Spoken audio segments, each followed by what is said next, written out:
That's Yeah. good. Yeah. Yes. Don't change anything. Leave it like that. Can you hear us okay? Okay. Hey. Now I can hear you much better. There we go. Oh Oh, my no, gosh. no. Okay, because I was hearing you very, very, very at very, very low level. Now I can hear you well. Excellent. Ah, Hooray! thanks. Hey, yeah, great. No, So much no, better. because yeah. Okay, much better. Yeah, yeah. Okay. So, So I guess the main, I mean, the main, I'm trying to, the main purpose of the talk is probably just to give people a sense of the potential of this approach and what it might lead yeah, to. And I see. I just think that the single place where people are going to get most confused is trying to understand the relationship between this and, if you like, real chemistry. I mean, people have a sense already of, like chemistry emulated on a computer, right? That you can already Yeah, have programs that will take a molecule and you can sort of play around with things like protein folding or whatever.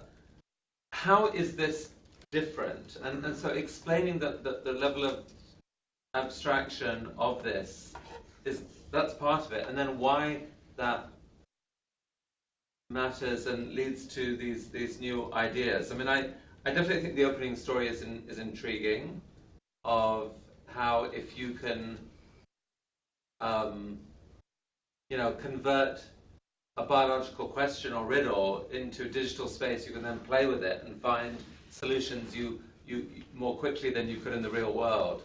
I kind of get that, and I presume that there's hopes that for all kinds of sort of explorations of other chemical solutions, sort of you know antidotes to diseases or whatever, that there's sorts of possibility here. But it's just I think trying to find the clear way of explaining the right level of abstraction that this is operating at feels important to me, because where it starts to get confusing is when you shift from exploring possible chemical reactions to things like mathematics, yeah. which play no role in the Yeah. real world. That's what I'm trying to juggle in my head.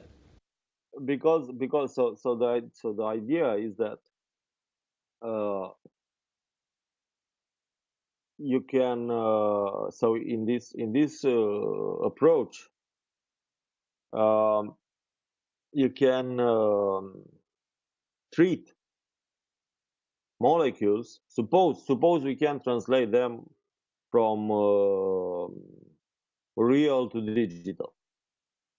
So now the idea is that you can treat these molecules as if they were computer programs and debug them.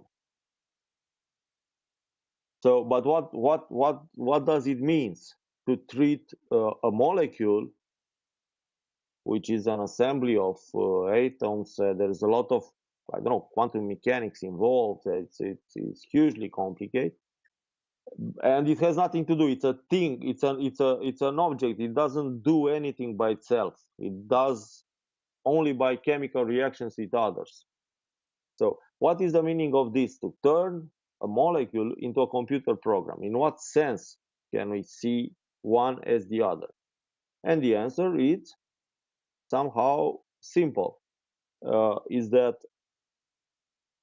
suppose you have a model like this one, like M lambda, which says, okay, there are these digital molecules and these chemical reactions. Okay, is it Turing universal? Meaning, can it do any computation possible? If it is Turing universal, then it can do any possible computation. It doesn't say how much time it takes to do it, but it can do it. Okay, and there is this thing that it's called the Church-Turing thesis, which says that any device or any computing model we can imagine is equivalent with the Turing machine, with what you can do on a computer. Yeah, but I guess And I think and so but how and did so what's confusing is that people think of a molecule as a piece of matter. They don't think of it as an algorithm or as a computer program. yeah, And so okay, so if digital chemistry is Turing complete, then it implies that there is a way to convert any program. So that means that I can take a computer program like the factorial, compute the factorial, and turn it into a molecule so that the chemical interactions of this molecule are equivalent to the execution of that computer program, which is a very strong thing because the meaning of anything is that actually in the real world, that's a thesis also. right. It's not proven. Is that I, anything means anything computable? So if you can do anything computable with a chemistry, means that you can do anything literally. but so So Marius, are you saying that factorial it's molecule an that you create, are you saying that that could be converted into a real world molecule? yeah. If you find translation, you can find a real molecule which does something equivalent with the computation of the factorial program. But I mean these are examples for the sake of them, in the sense that okay, there is this theoretical result that chem lambda is Turing universal. Okay, so that means that you can take any program and convert it to a molecule, let it react randomly, and it will do an equivalent thing. Okay, so take a program, and I took a simple program, the factorial. You see, a simple but not too simple program. I mean, if you look at the Translate picture. uh, Trying to say. if you look at the same, for example, there are chemists which do with real chemistry things like called Boolean gates and some very simple computation akin to what's happening in a processor of a computer, like A and B and C, but not D, and things like this. These are very, very, very simple computations. Now, the factorial, it's a much complex computation. And what I would have liked to show was the computation of a function which is called the Ackermann function, which is already difficult to do it with a silicon computer, and it would be great to produce. I mean, it would be great for scientists to produce a real molecule which, left by itself, uh, does something which is equivalent to the computation of the Ackermann function. All right. That would be kind of proof of the thing. Okay, so you can really do anything. It is left to explore in what sense. You see, at the beginning of the computers, it was there was just a Turing. There was just a tape, and there was zero and ones, and programmers programmed by writing on that tape. And then later, there were programming languages invented, and things became easier for the human users to program them. But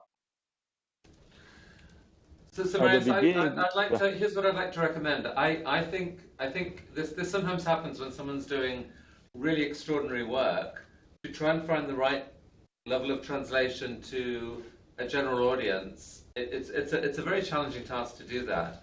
I yes, don't indeed, think we're quite there yet. I think aspects of this are absolutely intriguing. My recommendation is that I think this needs a couple more rounds with David one on one. I don't think by committee we're gonna do this, um, and I'd focus just the two key things that are needed are one, just a slightly clearer explanation of what's going on here, and then yeah. two, what it could lead to.